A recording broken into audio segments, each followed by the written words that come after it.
Hey guys, so I thought I would come and do give you guys an update on what's going on with my mother. I know it's been a while since I've done that type of video, so I want to kind of just update you guys. For about um, 3 weeks, my mother did not do chemotherapy treatment. She finished her second round of chemo. So they did all the tests just to see if the cancer had metastasized to any other area of her body, like her lymph nodes, her bones, and all that stuff. So they done like a series of tests, and so the test came back that the tumor had shrunk significantly. That that they were actually going to go ahead and prepare her for surgery. So we had a date to see the surgeon for August 27th, but a week before, her oncologist decided he would do a third round of chemo. I think it's for 10 treatments. And so now today she took her third treatment for her third round. So that's where we are. Good thing is that the cancer has not metastasized anywhere else within her, and it's just isolated in her left breast area. Now, I think I told you guys that my mom had an open wound that was over here under her arm from a surgery or a biopsy. So, where you can basically put like your fist through it.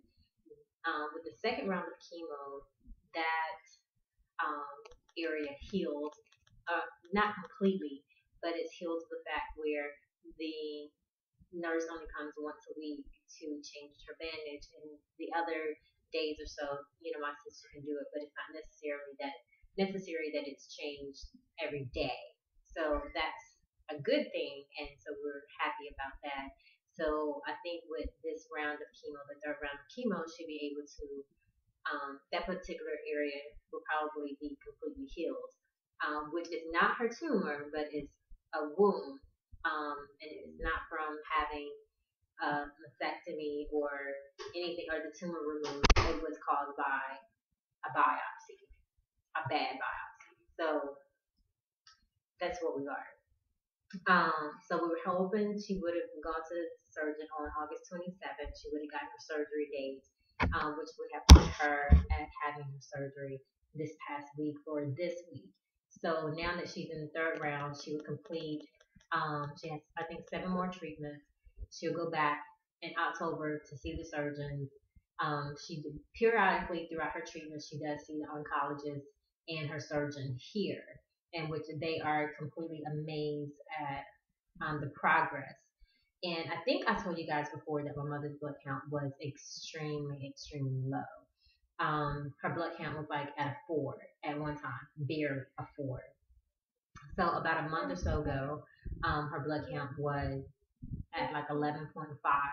My mother was not producing red blood cells. In her first round of chemo, she was doing air shots. She was doing iron infusions along with the chemotherapy to help her stimulate her red blood cell production. So now that that's happening, her blood count is extremely high. Basically, it's at normal range, where before it was deathly, deathly low, because you can die from a very extreme low blood count. So that's why the surgeon was wanting to go in and go ahead and do that surgery, because he know if her body had rejected like a blood transfusion or something like that, she can survive at a very low blood count. So that's the update on my mother. So which is very, very positive, because they feel like if with this third round of chemo, if they can shrink that tumor a little more, and do a double mastectomy, even though it's only isolated in her left breast, she'll have a really, really good chance of fighting this and or beating this cancer. So, which is amazing, because when my mom was diagnosed, they didn't give her much of a fighting chance to survive this because of how advanced the the cancer was.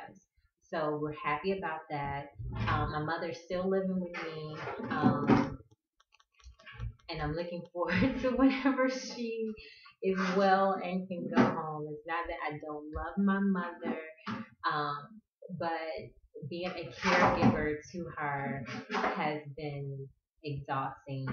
And I'm making this video probably at a very bad time because I'm not feeling well at all myself. I think I'm having some gallbladder issues, but that's fine because certain foods that I eat, I'm not digesting well, and it could be stress, it could be a number of things.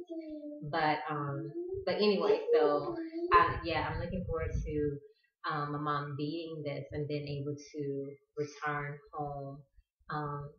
Here's my little one. Mama. Yes, it's Mama in Madison.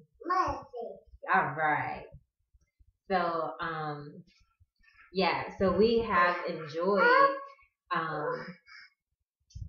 the progress, not enjoyed, but have been, been overjoyed, I guess that is the word, of the progress that my mother has made. So we do still have a sitter that comes in not a couple of days, but come in every day. We have 2 sitters because not only does my mom have cancer, but she was affected by a stroke that she had on December 31st. So which would still require her not to really be by herself throughout the day while I'm at work. So that's an update on her. And I want to say thank you to everyone who has sent me messages, prayers, for my mother. Continue to do so. We are extremely blessed at the progress that my mother's made. And I know there's a couple of videos, but a couple of messages I haven't responded to, but I wanted to just publicly say thank you to everyone. Continue to pray for us because this battle is not over. As you guys know, when you're undergoing chemotherapy, there's just so much that your body is susceptible to. And luckily my mom's, even though it lowers your immune system, my mother has not been sick with anything else, not a cold or anything. So continue to keep her in your prayers, please, please, please. The encouragement is very, very much needed to kind of keep us positive, even when things are just very, very overwhelming. And if you've ever been a caregiver to a parent or to anyone, you know that sometimes it can be overwhelming. And so I'd like to thank all of you guys, and thank you for all of you guys who are new to my channel. Thank you for subscribing, providing me feedback on my channel. I really enjoyed that. And I've been trying to do some different things with the videos, and trying to come with something that you guys have been asking me for. And I was punching out some videos on a regular basis, but I kind of slowed down because I am in the process of trying to complete my PhD. So that's not really as stressful. I have more responsibilities at work, but I decided that I was going to go ahead and stick with my program and try to not let anything interfere with it again. I'm not one of these people that I'm going to finish my PhD, but I'm not one of these people that's all my focus is. And I'm going to quit my job and I'm going to focus on that. I'm going to always put my family first, always, my children. And as you guys know, I'm a foster parent. This past weekend, I had 3 additional kids. That was wonderful. 2 14-year-olds and a 9-year-old. One of the 14-year-olds I may be getting back, maybe around Christmas time. We got some things to sort out with her, but so I'm always going to put my family first. I have 2 degrees, other certifications under me, and I just, I'm going to finish this on my own time. And so, but hopefully within the next couple of years, I'll have it completely finished. And so just, keep us in your prayers. And this little one right here keeps me very busy, as you probably can tell. Yes, she loves the camera. Mama. Okay, so I'm going to sign off. Can you say bye-bye? Bye-bye. Throw him a kiss. Mwah. All right. See you guys on my next video. Bye.